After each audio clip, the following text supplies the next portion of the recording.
परित्यज्य मौनं वटाधस्थितिं च व्रजन् भारतस्य प्रदेशात् प्रदेशं मधुस्यन्ति वाचा जनान् धर्ममार्गे नयन् श्रीजयेन्द्रो गुरुर्भाति चित्ते। जयाख्यया प्रसिद्धेन्द्रसरस्वत्यै नमो नमः। तमोपहग्रामरत्नसम्भूताय नमो नमः। महादेवमहीदेवतनूजाय नमो नमः। सरस्वतीगर्भशुक्तिमुक्तारत्नाय ते नमः। सुब्रह्मण्याभिधानीतकौमाराय नमो नमः। मध्यार्जुनगजारण्याधीतवेदाय ते नमः। स्ववृत्तप्रीणिताशेषाध्यापकाय नमो नमः। तपोनिष्ठगुरुज्ञातवैभवाय नमो नमः। गुर्वाज्ञापालनरतपितृदत्ताय ते नमः। जयाब्दे स्वीकृततुरीयाश्रमाय नमो नमः।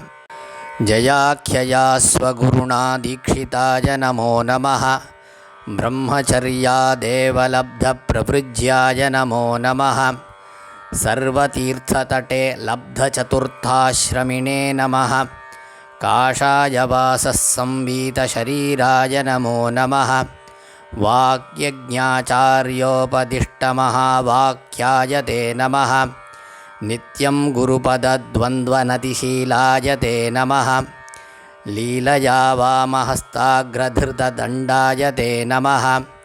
भक्तोपहृतबिल्वादिमालाधर्त्रे नमो नमः। जम्बीरतुलसीमालाभूषिताय नमो नमः।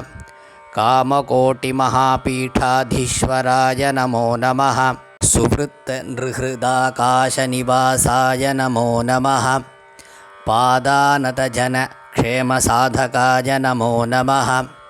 ज्ञानदानोत्कमधुरभाषणाय नमो नमः। गुरुप्रिया ब्रह्मसूत्रवृत्तिकर्त्रे नमो नमः। जगद्गुरुवरिष्ठाय महते महसे नमः।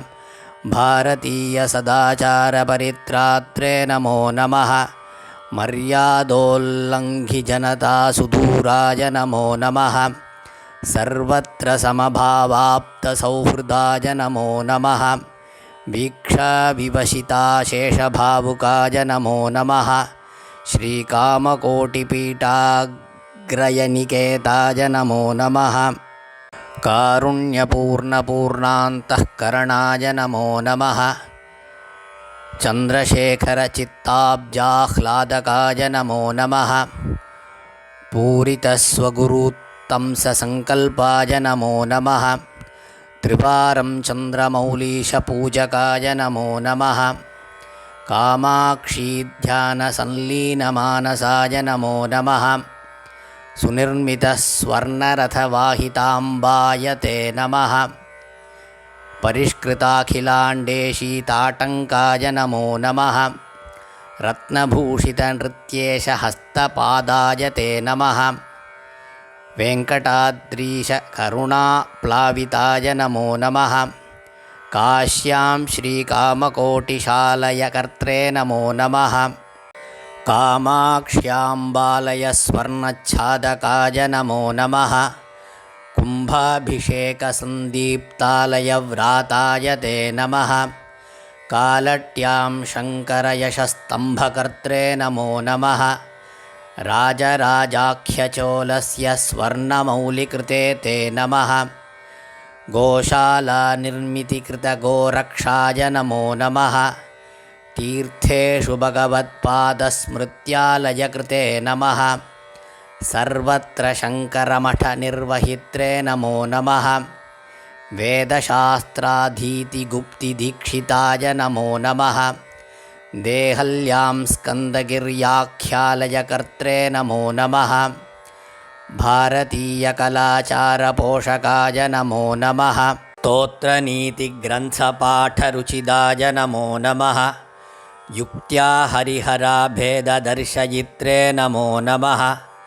स्वभ्यस्तनियमोन्नीतध्यानयोगाय ते नमः परधामपराकाशलीनचित्ताय ते नमः अनारततपस्याप्तदिव्यशोभाय ते नमः शमादिषड्गुणयतस्वचित्ताय नमो नमः समस्तभक्तजनतारक्षकाय नमो नमः स्वशरीरप्रभाधूतहेमभासे नमो नमः अग्नितप्तस्वर्णपट्टतुल्यफालाय ते नमः विभूतिविलसच्छुभ्रललाटाय नमो नमः परिव्राट्गणसंसेव्यपदाब्जाय नमो नमः आर्तार्तिश्रवणापोहरतचित्ताय ते नमः ग्रामीणजनतावृत्तिकल्पकाय नमो नमः जनकल्याणरचनाचतुराय नमो नमः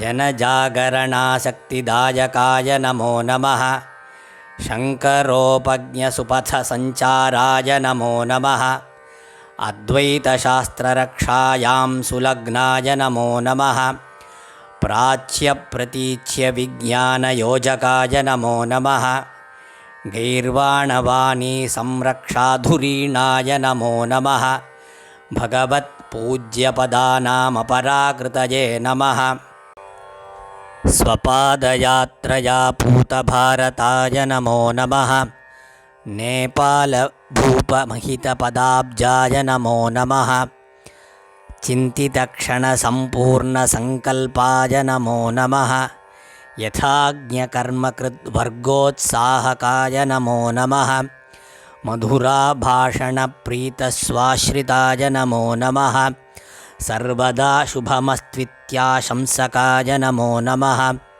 चित्रीयमाणजनतासन्दृष्टाय नमो नमः शरणागतदीनार्तपरित्रात्रे नमो नमः सौभाग्यजनकापाङ्गवीक्षणाय नमो नमः दुरवस्थितहृत्तापशामकाय नमो नमः दुर्योज्यविमतव्रातसमन्वयकृते नमः निरस्तालस्य मोहाशाविक्षेपाय नमो नमः अनुगन्तृदुरासाद्यपदवेगाय ते नमः अन्यानाज्ञातसङ्कल्पविचित्राय नमः सदा हसन्मुखाब्जापनीताशेषशुचे नमः नवषष्टितमाचार्यशङ्कराय नमो नमः विविधाप्तजनप्रार्थ्यस्वगृहागतये नमः जैत्रयात्राव्याजकृष्टजनस्वान्ताय ते नमः वसिष्ठधौम्यसदृशदेशिकाय नमो नमः असत्कृत्क्षेत्रतीर्थादियात्रातृप्ताय ते नमः श्रीचन्द्रशेखरगुरोः एकशिष्याय ते नमः गुरोर्हृद्गतसङ्कल्पक्रियान्वयकृते नमः गुरुवर्यकृपालब्धसमभावाय ते नमः योगलिङ्गेन्दुमौलीशपूजकाय नमो नमः वयोवृद्धानाथजनाश्रयदाय नमो नमः आवृत्तिकोपद्रुतानां वृत्तिदाय नमो नमः स्वगुरूपज्ञया विश्वविद्यालयकृते नमः विश्वराष्ट्रीयसद्ग्रन्थकोशागारकृते नमः